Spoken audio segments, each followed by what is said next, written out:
সময় দেখা যায় যে আমরা ফেসবুক ইউজ করে, মানে সোশ্যাল মিডিয়া প্ল্যাটফর্মকে ইউজ করে আমরা অনেকেই ব্যবসা বাণিজ্য করি। দেখা যায় যে অনেক পেজের ছবি বা ভিডিও বা রিলস, সেগুলো হচ্ছে আমরা আমাদের ব্যবসায়িক ক্ষেত্রে সেটা তাদের কাছ থেকে আর কি জাস্ট কপি করে আমরা আমাদের নিজের ব্যবসায়িক পেজে পোস্ট করে দিই। আপনি কি জানেন এটাও এক ধরনের কপিরাইট ইস্যু, এবং কপিরাইট এবং পেটেন্ট আইন হিসেবে যে ল আমাদের দেশে আছে, এটিও একটি অপরাধ। অন্য ওনার বা অন্য স্বত্বাধিকারী কোনো ব্যবসায়িক প্রতিষ্ঠান বা ব্যবসায়িক কোনো পণ্য যদি আপনি সেটা হুবহু কপি করেন বা নকল করেন এবং সেটি তার অনুমতি ব্যতি রেখে তার পেজ থেকে নিয়ে সরাসরি আপনি আপনার পেজে আপনি ইউজ করতে পারবেন না।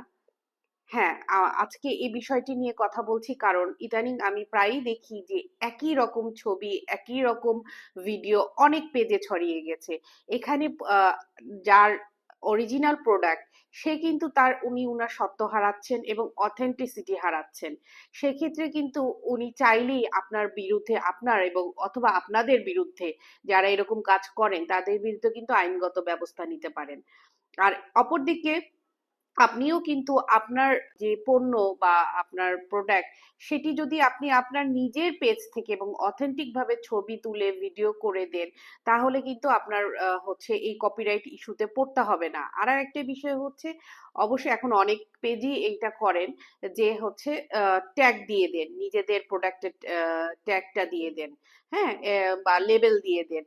সেই লেবেলটা ইউজ করার চেষ্টা করবেন, কিন্তু এই লেবেল ইউজ করার পরও দেখা যায় যে অন্যের প্রোডাক্টের ছবি বা ভিডিও এনে ওইটার জাস্ট এডিট করে নিজের লেবেল দিয়ে দিয়ে দিল। এটাও একটা সমস্যা হয়ে গেছে। তো সুতরাং সতর্ক, বিজনেস করতে হলে কিন্তু সতর্ক আমাদের নিজেদেরকেই হতে হবে যে কিভাবে আমরা কপিরাইট ইস্যুকে এড়িয়ে যেতে পারবো, অন্যের নকল না করে নিজের প্রোডাক্ট, নিজের একটা অথেন্টিক প্রোডাক্ট বাজারে সরবরাহ করব। তাহলে কিন্তু আপনার বিজনেসেও যেমন সফলতা আসবে, আর আইনি এসব ঝুট ঝামেলাও কিন্তু আপনারা এড়িয়ে চলতে পারেন।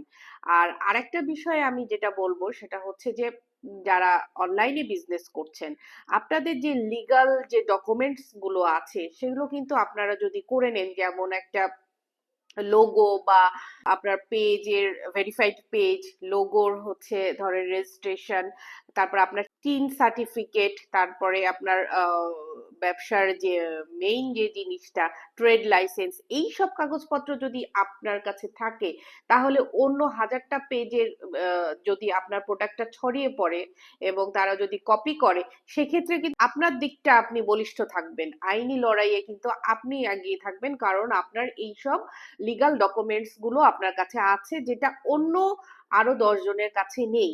সেজন্য আমরা সবসময় উদ্যোক্তাদেরকে বলি যে বিজনেসের ব্যাপারে, ডকুমেন্টেশনের ব্যাপারে সবসময় ক্লিন থাকবেন। হ্যাঁ, আর সবসময় আপ টু ডেট করে রাখবেন এই কাগজপত্রগুলা, কারণ আজকাল যে সময় এসেছে, এই সময়ে কিন্তু মানুষজন খুবই জেনে বুঝে না ইয়ে করে একটা কিন্তু কপি করে দিচ্ছে, যেহেতু এগুলো করা খুব সহজ হয়ে গিয়েছে।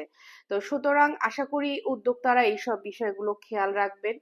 আর আমি বলবো যে কোনো বিজনেস যদি করতে চান, নিজের অথেন্টিক বা নিজের ক্রিয়েটিভিটি দিয়ে নিজেই চেষ্টা করে এই বিজনেসটাকে দাঁড় করানো, হয়তো বা একটু দেরি হবে বা সময় লাগবে, কিন্তু সোর্সিং গুলো নিজেই করে এটার একটা অথেন্টিসিটি দিতে পারেন আপনি নিজেই। অন্য পেজের ছবি বা ভিডিও কপি না করে আপনি নিজেও এভাবে করলে আইনগত দিকটাও কিন্তু এড়িয়ে যেতে পারেন, যে ওই যারা স্বত্বাধিকারী পেজটা রয়েছে তারা যদি আইনি লড়াইয়ে যায়, সেক্ষেত্রে কিন্তু আপনি অবশ্যই আপনার বিফল হওয়া বা আপনার কিন্তু হেরে যাওয়ার সম্ভাবনা বেশি থাকবে। সুতরাং এইসব বিষয়গুলো সতর্ক থাকবেন। এবং আমি তো মনে করি বাসায় বসে না থেকে মেয়েদেরকে কিন্তু কিছু করা অবশ্যই উচিত। আর উচিত, তবে সেগুলো সবকিছু আইনের মধ্যে থেকে। জি, ধন্যবাদ।